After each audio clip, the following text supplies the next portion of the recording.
مؤمن طفل شقي ودمه خفيف، قرر يبدأ العيد قبل الناس كلها.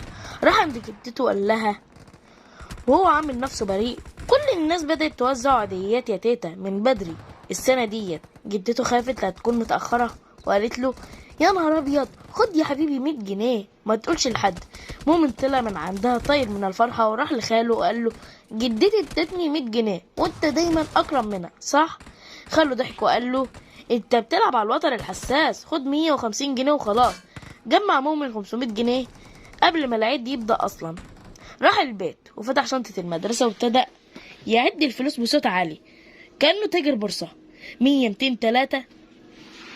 الله على نعمة الفلوس يا مؤمن. وفجأة دخل عليه باباه وهو ماسك الشبشب وقال له: يا مؤمن، الفلوس دي كلها منين؟